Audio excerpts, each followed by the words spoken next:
जादुई साड़ी। एक बार की बात है, एक छोटे से गांव में अनाया नाम की एक महिला रहती थी। वह एक दयालु और अच्छी इंसान थी जो हमेशा अपने और अपने परिवार के लिए अच्छी चीजें चाहती थी।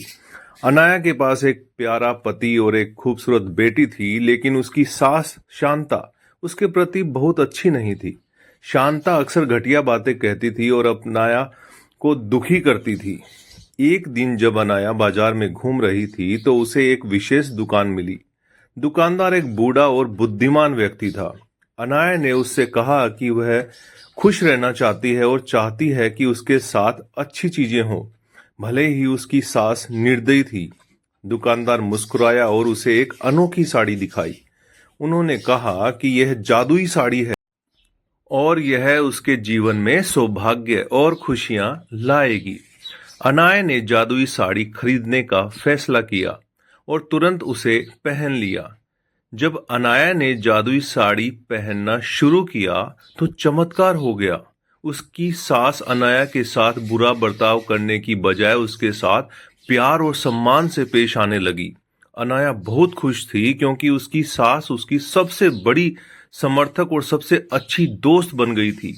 गांव के लोग इस बदलाव को देखकर आश्चर्यचकित रह गए। जादुई साड़ी की वजह से अनाया के परिवार में खुशियां आने लगी। गांव बहुत अच्छी जगह बन गया और अनाया का पति सफल हो गया। उनका घर हमेशा प्यार से भरा रहता था और सभी का आपस में मेल जोल रहता था। अनाया की बेटी एक प्यारे और देखभाल करने वाले घर में बड़ी हुई और वह बहुत खुश थी। जादुई साड़ी की कहानी दूर दूर तक फैल गई और लोगों को दया और क्षमा की महत्व सिखाया।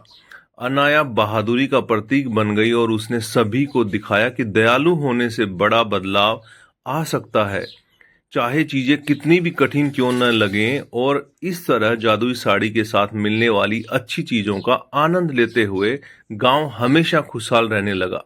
साड़ी ने न केवल अनाया की जिंदगी बदली बल्कि एक महत्वपूर्ण सबक भी सिखाया कि प्यार और क्षमा मुश्किल समय में भी खुशी और चमत्कार ला सकती हैं।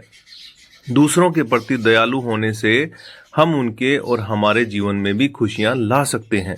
तो दोस्तों, ये आपको कैसा लगा नीचे कमेंट करके बताइएगा। नए हैं तो चैनल को सब्सक्राइब कीजिएगा, शेयर कीजिएगा। आप सभी लोगों का तहे दिल से बहुत बहुत धन्यवाद।